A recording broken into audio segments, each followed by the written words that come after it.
Pause,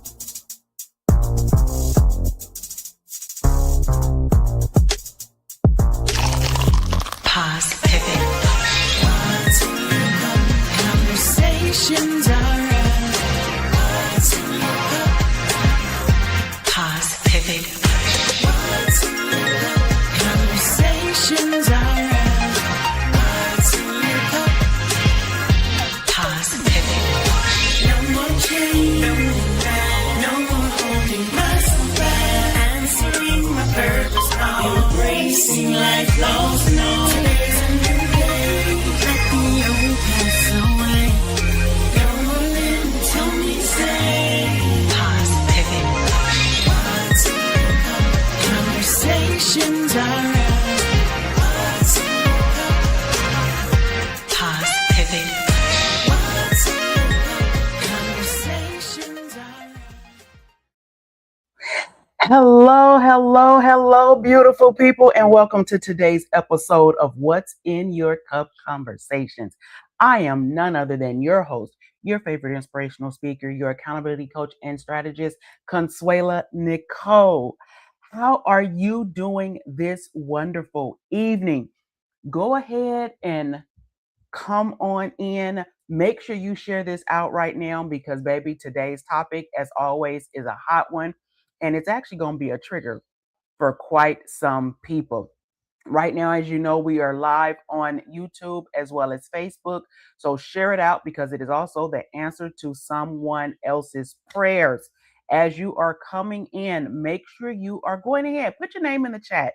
Let me know where you are chiming in from because I know we have supporters and listeners across the globe. And I am excited for each and every one of you. Thank you very much for joining in. So I am excited.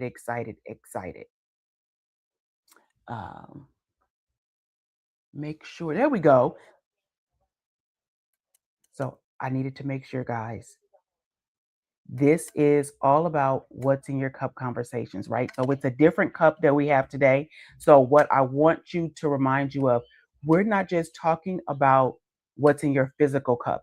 We're talking about your mental, spiritual, and emotional cup. Because as you know, we currently live in a society where we see the beginning of someone's story and then we see the highlights, the glitz, and the glam of how they got there or where they are. But we never really talk about the hills and the valleys and the mountains and the things we had to dump out of our cup in order to move forward. Bear with me 1 second. Up. There we go. So before we get started, guys, I want to know how each and every one of you are doing because we are truly in for a treat. There we go. I see our guest is also here. We're going to definitely bring her up in a moment. But I do want to give each and one of you a chance to come on in. Like I said, make sure you let us know where you are chiming in from. There is something else that I was supposed to do that I did not do, but I'm going to do it now, right? Because everyone has asked, Consuela, how can I get you to come out to where we are? That's easy. Visit what'sinyourcupconversations.com. There's an option there to send us an email. You can connect us. We can bring What's in Your Cup Conversations to your location. We travel, guys. That is what we do, right? Because everyone's cup is different. Everyone's cup is different. So we're going to definitely talk about that here in just a moment. However, before I bring my guest up, something else I definitely need to talk about is me, right?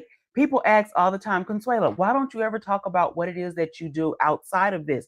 Like I said, I am your accountability strategist and coach. And of course, your favorite we got tongue tied. Your favorite inspirational and transformative speaker, right? I come in and shake things up and what's the word I'm looking for? I disrupt some things in your life just for a moment, and then I give you the peace and the sanctuary to rebuild it and to rebuild your foundation. So I am excited. So I am definitely not going to waste any more of your time because your time is fabulous, for me. My guest is here. Our guest is here because I get to share her today. But let me tell you about her first. Today I have with me Miss Lori Houston, and I just found out today that is now Pastor Houston. So I'm going to actually ask her about that momentarily. She is born and raised in Los Angeles, California, and her foundation is one that not too many talk about enough, where she grew up in a fatherless home. I'm going to go ahead and bring her to the stage because I need to get straight into this. Good evening, Miss Lori. How are you? Good evening. Good evening. Hello. Hello. I'm so I glad to be a part of this conversation tonight. Yes, I am excited. I'm excited. This has definitely been in the making. We definitely got some folks coming in from Las Vegas. Hello, Antonia. But Miss Lori, before we start, I heard somewhere on Facebook we was on a live earlier today, and you was on, and somebody referred to you as pastor. They did. You never hear me reference myself as pastor. I'm not a pastor of a church. Definitely not. Okay. I'm a pastor in leadership at my church, discipleship and leadership. So, Okay, um, so we're gonna talk about that. Okay. So I will give you that, but we're gonna back up just a little bit. I only okay. gave a piece of your bio. Of course, being from my hometown of Los Angeles, gonna be a West Coast girl Mm-hmm. all day long, right? All day. All day, every day, no matter where I lay my head, LA is going to always be home. However, my question for you, Ms. Lori, and you know I ask all of my guests, I introduced you one way. How does Lori introduce herself to Lori every morning in the mirror? You know what? One of my more consistent things that I do now is Hmm. I am very grateful for two things. And that's when I open both of my eyes every day. I'm Amen. I like that. awake and I'm grateful. And I say that every day because there was a few years ago where life was just on the edge for me. I was in a coma. They didn't think I was going to make it. And I'm here. And so it's just put me in a real place of gratitude just for Hmm. life. You know, sometimes we want to think about all the things that we have and all the things that we can do and all the places that we've been. But that's how I introduce myself to my everyday is that God has given me these two eyes. He gave me the opportunity to open those eyes. And so I'm just in a place of gratitude. And that's my more consistent conversation that I start off with every single day now. Just Okay. gratitude. I'm grateful. Gratitude and grateful. I get that and I appreciate that. And you touched on something already that we're gonna come back to. Okay. Being in a coma, Miss Ma'am. Mm-hmm. You didn't add that to your bio, and you didn't tell me that when we had our conversation. So yeah, we gonna run that back, y'all. She just threw what's the word I'm looking for? A plot twist.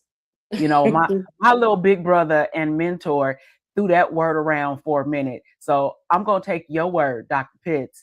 Uh, Miss Lori Houston just gave me a plot twist, and I was not ready for that. However, we know how to pivot around here, and we're gonna Okay. bring that in. But I'm one of gonna the follow first your things, lead. I'm gonna follow your lead. Wherever we going, I'm gonna follow oh, your lead. Lori, it ain't me. It's all about God, baby. He gave me the platform. He knows your story better than I do, and he knows who's listening and what need to be heard. Do I have questions for you? Absolutely. But we're gonna see where God takes this conversation, right? Okay. So one of the things I wanted to ask you um, is you talked about, first of all, growing up in Los Angeles is Mhm. not what everybody think it is on TV, right? So Right. definitely kudos and congratulations to you. But one of the big things that you talked about was being in a fatherless home, Right. right? When, some people think of fatherless home as, daddy wasn't there, right? But Right. then some people say, well, was he there physically? Then he was there. He just wasn't around mentally, right? Mhm. So there are a few different scenarios that can take place depending on the person. In your foundation, in your journey, what does it mean for you to have grew up in a fatherless home? My mom and dad separated when my mother was pregnant with me. So I've never had the opportunity to be in the home with my dad. He was never there. I never experienced my father in the home. They were going through some things. My mom was pregnant with me and they went their separate ways. And so when I say my father was not in the home, a fatherless home, it was simply that it was a fatherless home. He wasn't there. Okay. Being in that he wasn't physically in the home, was there any type of relationship between you and your father? Not at all. In fact, I grew up with major disappointment. The interaction that I did have was promises that weren't kept. Um, and at some point, I just determined that I hated my father. The only person that I've Ooh, ever stated that I hated was my father, because he just wasn't there. He was that person that would say, I'm gonna come get, because I have a sister, I'm gonna come okay. get you guys this weekend, and we would be waiting and he'd never show up. It was that type of thing, and it was just consistent, and it went on forever and ever. So when people would ask me about him, it was like, my father is dead. I grew up, Okay. making those type statements. So Okay. I was definitely in a fatherless home for sure. We didn't have a relationship, didn't have a real interaction. And he was here in the city in Los Angeles. So it wasn't like he was out of state or Oh, so any of you that. We close. were Right. less than 5 miles away, probably, in living conditions. So, So yeah. how did that, being in that type of fatherless home, how do you feel, or how would you say that set the tone and the foundation for who you are today? Well, what happened was, and I was thinking about this, and I've had this conversation many times, and I think every time I have this conversation, I think of something a little different. And what I thought about was, it was my norm. My mother was the voice of authority in our home. We never had a male presence. My mother didn't have, men, or, didn't have a stepfather, none of that kind of Mhm. stuff. So the only authority that I knew was a woman's authority, my mother's authority. Her voice was the voice of authority.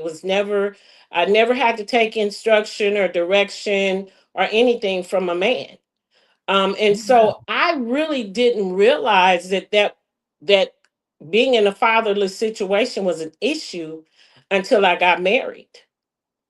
And I was Oh, thinking let's about talk that today. about It was like I never thought that it was an issue, never knew anything about, being in a fatherless situation, daddy issues, all that kind of stuff. Did it. not Mhm. realize that even existed until I was married.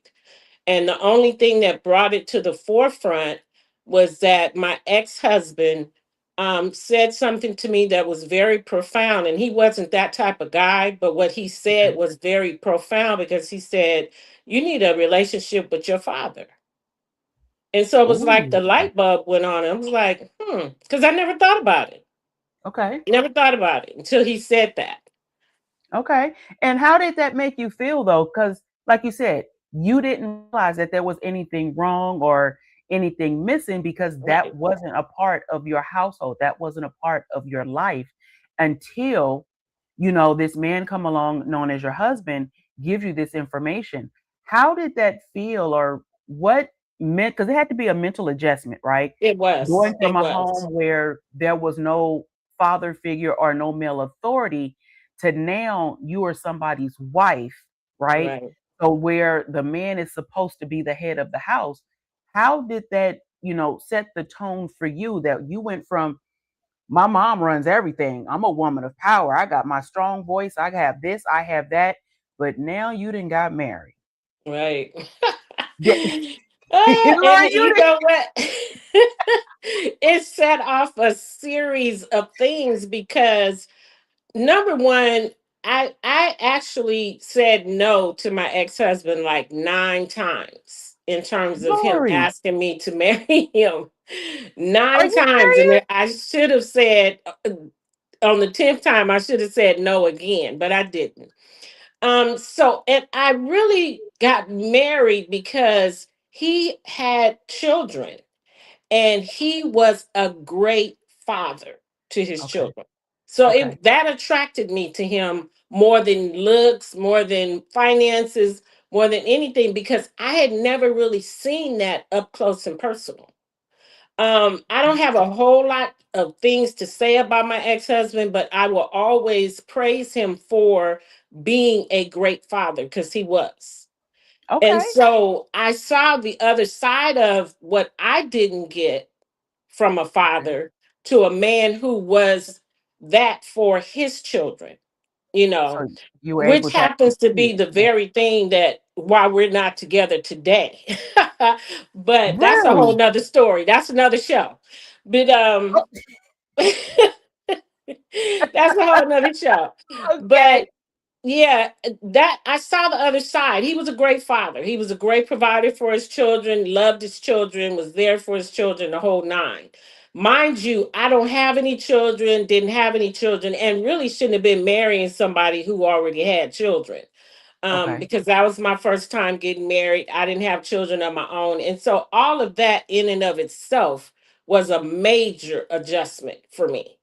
Okay. Major, you know. Okay. But the ultimate was he was a great father. He was a good father to his children. Which was Yeah, the so biggest he question. he Okay. he he said to me, I don't know why we were having this conversation or why this even came up, but he said you need a relationship with your father, and it really was, Consuela, a light bulb that went off, because it was like I never thought about that before, With what and that when he said relationship that was. to me, it was like, wow, maybe I do. Okay. But mind you, when I got married, I was like almost 30 years old. So you talking about 30 years with me not even thinking about my father being a part of my life or being a presence at all.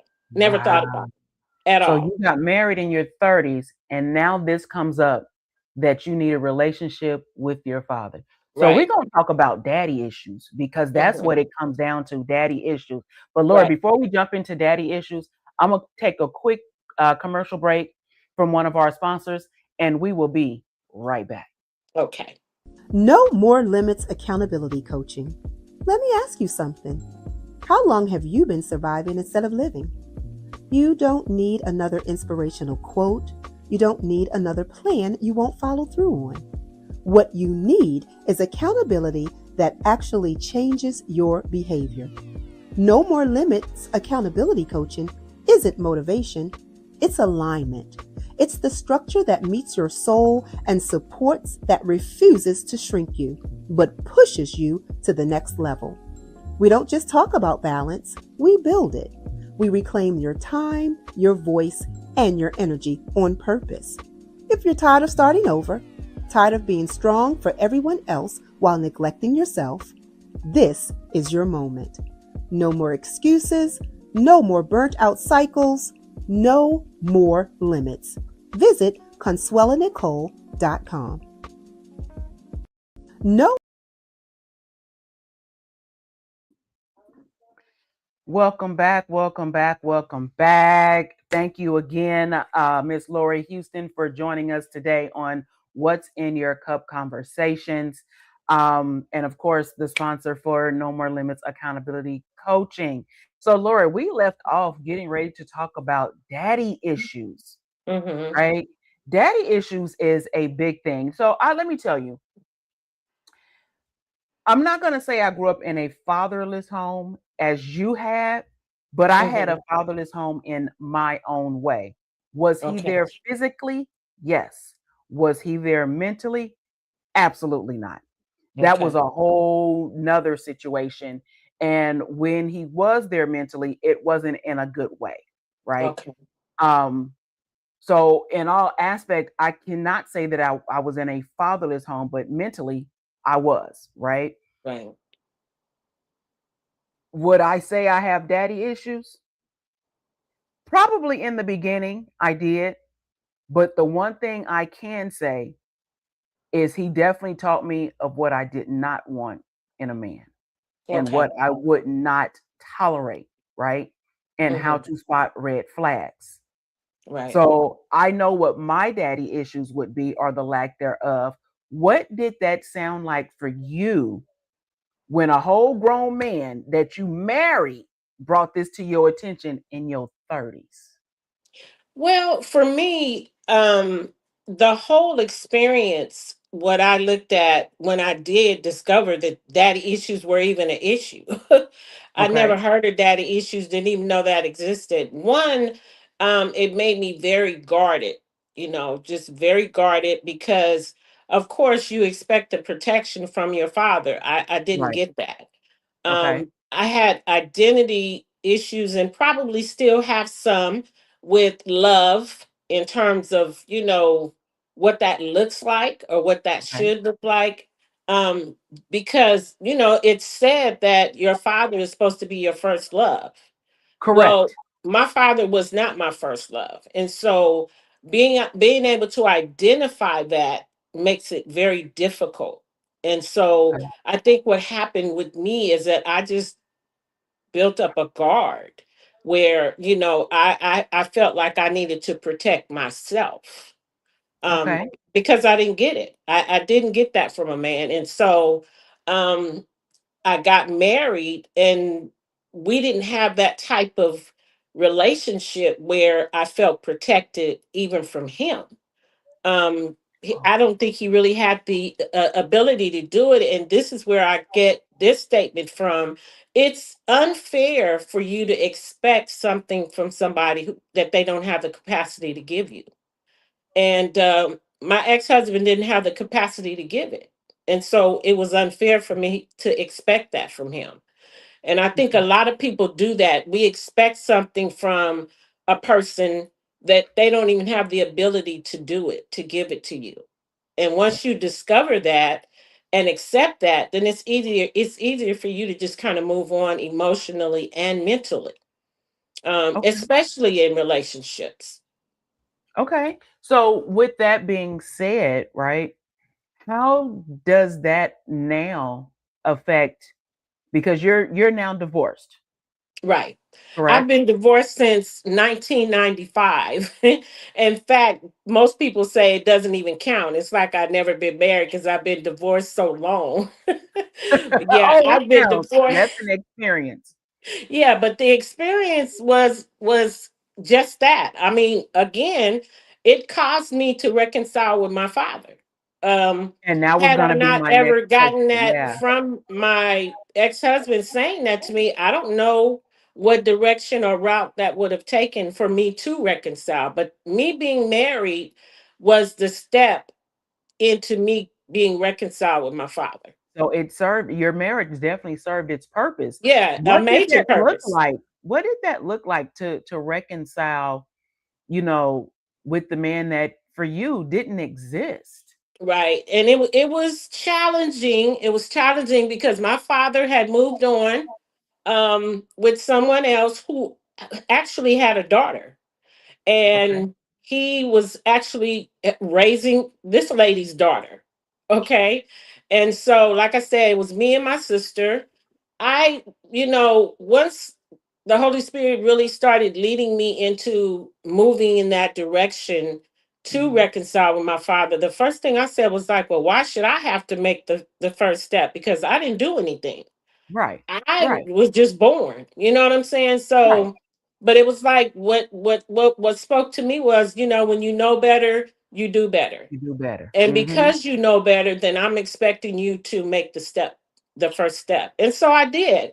I initially tried to write a letter and I wrote the letter.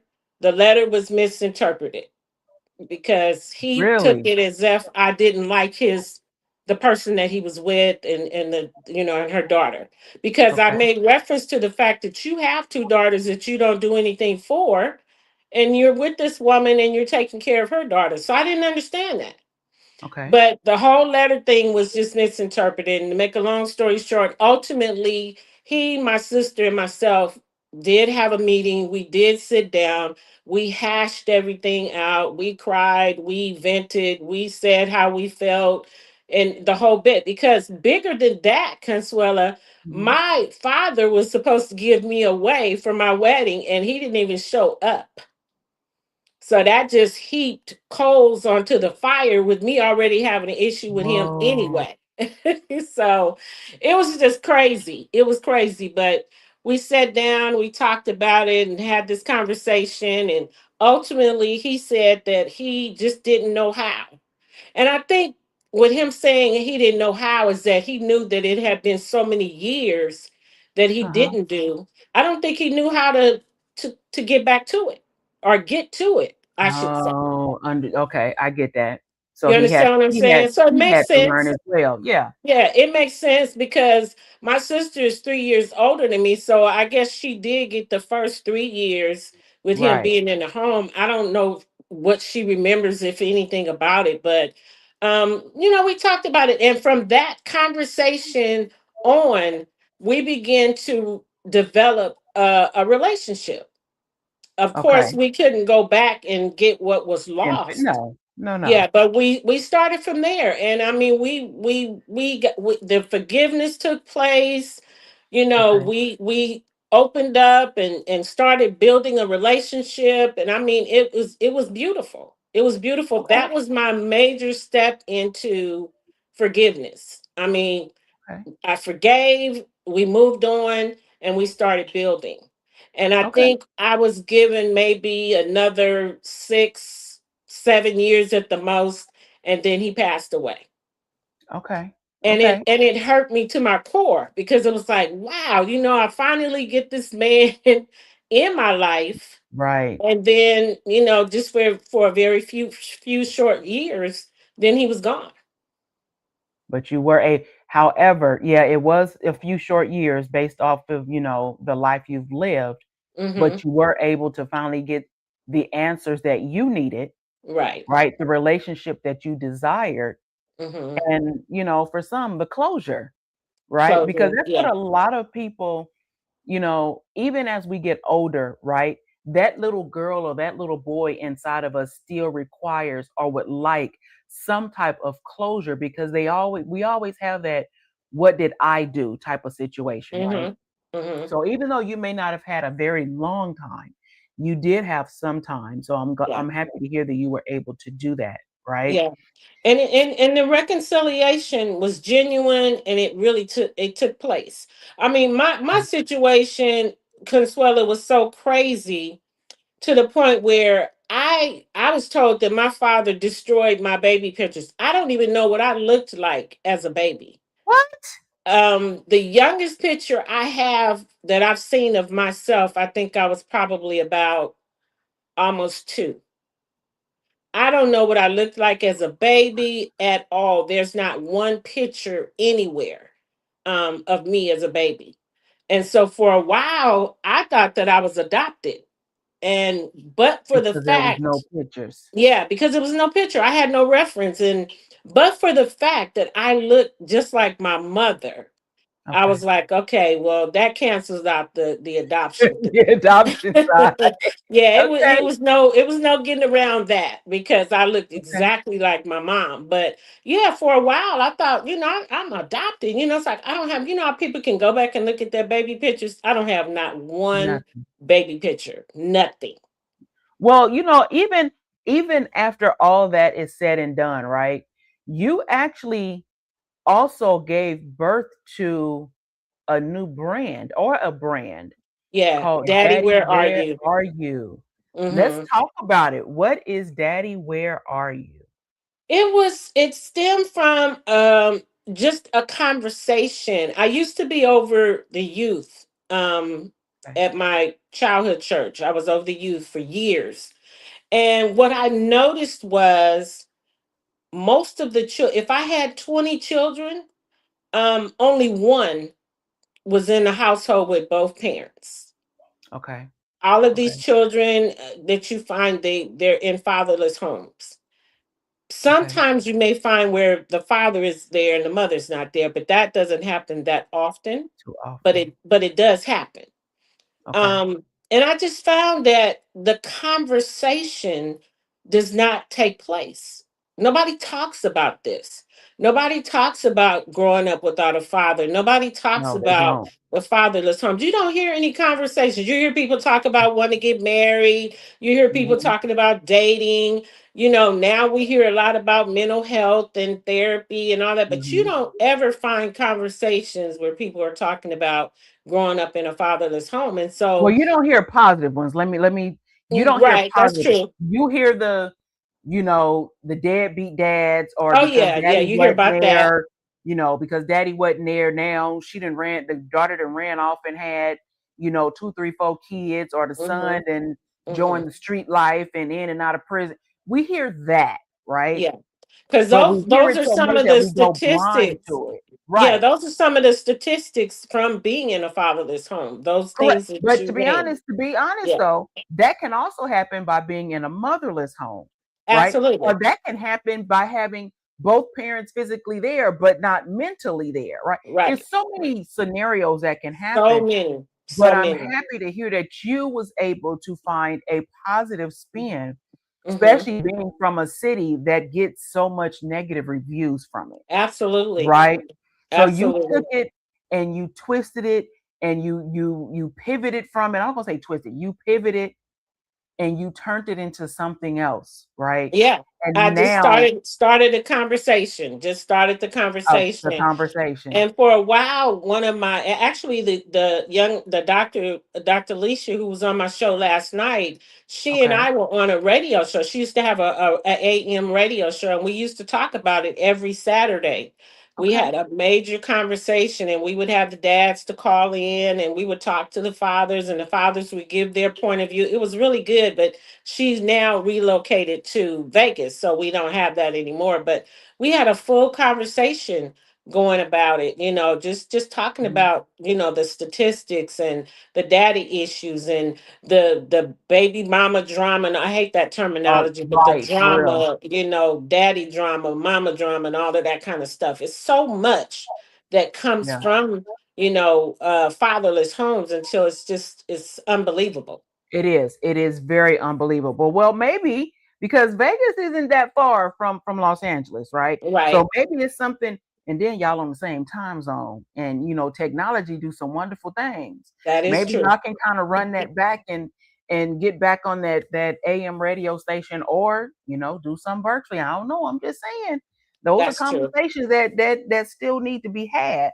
Yeah, because because there we can be some amazing people still that come from fatherless homes, right? mhm, And like you said, those are conversations that need to be had. yeah. Um, I do want to transition, Lori. I do, Okay. because you threw that plot twist in on me at the beginning, and we're gonna Okay. talk about you being in a coma. Yes, Because ma'am. we didn't do that. You didn't Hmm. pre-warn me about that. However, before we talk about that, I'm gonna take a small commercial break from one of our sponsors, and we will be right back. Okay. Are you paying more than $60 a month on copays and prescriptions and still stressing about when or if you can get care? That's not peace, and it's not how healthcare should feel. With Connect MD, you have one low monthly membership that covers your entire family. No copays, no waiting weeks to be seen, just 24/7 access to licensed doctors, therapists, and virtual care right from your phone on your time. From urgent care and medical health support to prescriptions and everyday medical needs, ConnectMD shows up when life happens. Choose access, choose simplicity, choose peace. ConnectMD, because your health deserves better. Visit what'sinyourcupconversations.com today for more information. Awesome, awesome, awesome. And welcome back, everyone. Welcome back. Lori, Mm, I don't have the volume.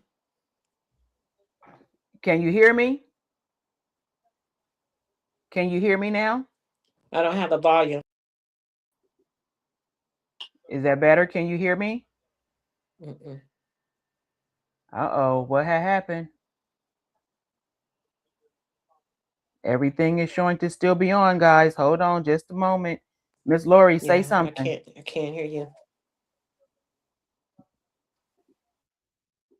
So, Technology, guys, give us just a moment. Because I can hear you. I can hear you. Can you hear me now? no, Okay, do you need to leave and come back in? Because I can hear you. So leave and come back. you want me to go out and come back in? Yep. Okay. So we're gonna give it just a moment, guys. We're gonna let I can't hear you. yeah, Mm-mm. right. So leave and then come back. Okay, let's go out. We're gonna give her just a moment, guys, to go ahead and come back in. Technology is not gonna stop this show because I need to hear about this medical condition that had her in a coma, but she is now talking with us today. So again, you need what's in your cup conversations at your event. Go ahead, send us a message, check us out at what'sinyourcupconversations.com and let us know what you have going on. If there is a topic that you need and want us to talk about, there she is. Okay, there we If go. there is a topic that you need and want us to talk about, send us an email to smile@consuelanicole.com. We can definitely keep it anonymous for you. And trust me, we may have somebody already lined up to have that conversation that you need us to have. Lori, can you hear me now? I can hear you. Because the enemy wasn't going to take this, technology wasn't going to take this. Because, baby, I need to understand how you trying to tell me that you was in a coma whenever that was, but you talking to me right now today on February 18th, 2026 in your right mind. Tell me about it. What's going on? What happened? Well, what happened? It's actually October 2022. I was just sick. I was having some breathing problems and just for days, I was just having challenges breathing. Um, and I don't know, I just got really, really sick. And I'll never forget the night that I got sick. It was just, I couldn't keep food on my stomach, just a whole bit. But ultimately, I ended up in a coma. I lived by myself, and so they hadn't been able to get in contact with me. My sister sent somebody to my home. They found me. I ended up in, and I'm a real private person, Consuela. So Okay. it's like I was so sick that it was like, oh, I don't want to call the ambulance because I don't want the neighbors to know. Just the whole bit, Okay. Being and private. ended up having to go in the ambulance anyway. But it wasn't my choice, but anyway, ended up going to the hospital in a coma. I didn't know that I was even in the world. They showed me the pictures. I had tubes everywhere. And actually they didn't think I was going to make it, didn't think I was going to talk again, walk again, the whole bit. But God. um that was on a Sunday night. Uh ended up going to the hospital the early hours of that Monday, and that Tuesday I was talking. When they came in my room, I was able to greet the nurses and the whole bit. Like I said, they did not think I was going to talk again. So the very next day, I was speaking. Mhm. My family, coming to see me, calling me on the phone. I was answering my phone, and so of course, here I am today. It just shows, God is a miracle working God. He Amen. worked through me. The devil was like, "It's your time is up," and God was like, "Not Mhm. yet." Not today, it ain't. Not No, yet, ma'am. not yet, not yet. And so that was a part of, what I shared when I came on. I'm just grateful. I'm grateful, every time my eyes open. I'm just in a place of gratitude. So they said I wasn't walking in, and I did at first. I had crutches. I went from crutches to, having to use a cane. And now I've not pretty much weaned myself off of any assistance. And so all I can just Come on, say Jesus. is look at God. I'm in my right mind. I never lost, any mind stability, any speech. I speak well, no loss of anything. So when you look at me, Consuela, you're looking at a walking, talking miracle. Walking, talking, running, jumping miracle. Running, Because, jumping. That's baby, right. That's right. And becoming. and becoming everything Yes. in my health, my finances, my mental stability, everything that I want to put my hands on, I'm touching it and moving forward in my life. So I'm a walking miracle. I will share that and shout that to the top of my lungs. When you look at me, you're looking at a miracle. A Yes, miracle. baby. Because miracles come in all shapes, sizes, everything. And because Mm-hmm. you said that, right? You mentioned I'm becoming. And we do hear that a lot, Mm-hmm. lately. However, when I asked you about the title, I asked you if you could give your life a title. Mm-hmm. One of the things you told me it was not what I was, Mm-hmm. but what I'm becoming. Right. Explain that to us. What is There was a period of time where I used to really spend a lot of time reflecting on what was. okay? There's been some losses. Like I said, I was married, I'm now divorced. I mean, Mhm. I've lost property, I've lost I've taken some losses in my life, and I had a period of time where I would just sit and think, man, if I had a done this different, if I would have said this different, if I had a did this, if I had a did that, I would have had a different outcome. And so Okay. I had to really shake myself one day and say, hey, it doesn't matter what I've lost. When I look at what I have, I still have far greater than some people even have. Correct. So even the Correct. losses don't amount to me being less grateful for what I still have. So Okay. all I need to do is put that energy on me progressing and increasing what I have now into what it is that I want to become. So I think that sometimes we spend too much time talking about, what we feel we've lost or what we don't have or what we want or whatever. Thank Mhm. God for what you do have. And Right. know that the hand that you've been dealt, there's somebody over there thinking, man, I wish I had her hand. I wish I had what she has. I wish I was in the place that she's in. And here we are, sometimes reflecting and complaining about where we are when there's somebody who would really appreciate what we have and where we are in life. So yeah, I used to reflect on what I should have did that different. If I had have done this, I would have been here. If I would have said this, this would have happened. And so I don't do that anymore. I don't do that Right. anymore. I have to move forward. Right. Okay. I love that. I love that. So let me ask you, Lori, and I ask all of my guests this question, right? Hmm. Because we live in a world that praises the beautiful and shuns the flawed. Hmm. What does it mean to you to live your life while being beautifully flawed? Um, I guess I don't really. I'm going to answer that by saying I don't focus on any of the flaws, although I know they exist. I don't Ooh, focus on the okay. flaws. I know that I'm not perfect. I know that I don't do and say everything right, but I don't put my focus, nor do I put my energy there. Whatever it is that have to offer, it's there because there's somebody that's going to come across my path that's going to need what it is that I have. And so if I'm going to sit and focus on the flaws, I can't help anybody capitalizing on the flaws. I Okay. can only help somebody by capitalizing on what I've gained and where I'm at and where I'm going. Okay. I love that. I love that. Now, Miss Lori, one thing you have not mentioned today is that, yes, you are a guest on What's in Your Cup Conversations, but you also have your own weekly talk show. I do. Tell the people about it. I need them to hear it, not from me, but from you. What is this wonderful talk show? Because I was a guest on your talk show. Yes, you were. And thank you so Um, much. you are very welcome.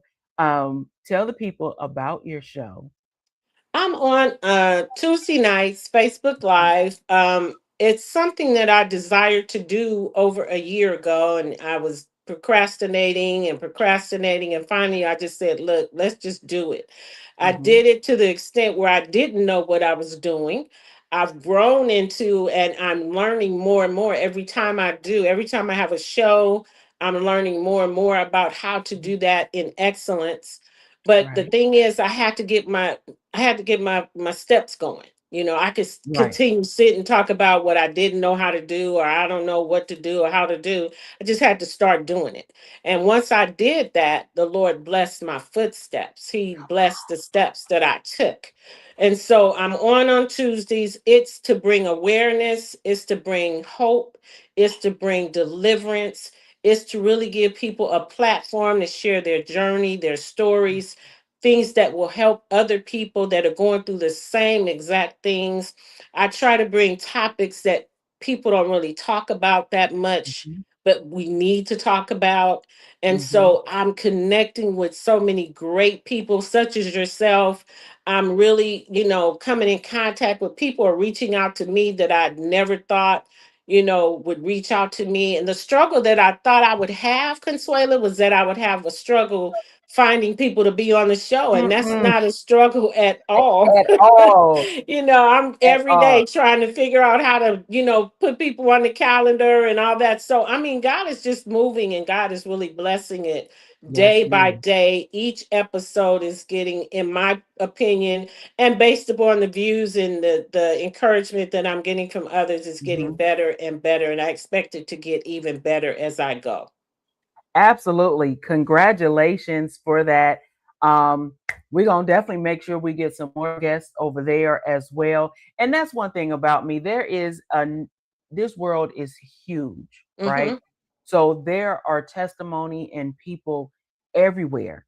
I'm not a gatekeeper, right? I share the knowledge, I share the network because people that I know may not have known to go to your pages or to your channels, but some of your guests, right, may Mm-hmm. already be sharing their stories and they may have the answers to some of the people that are here listening here today.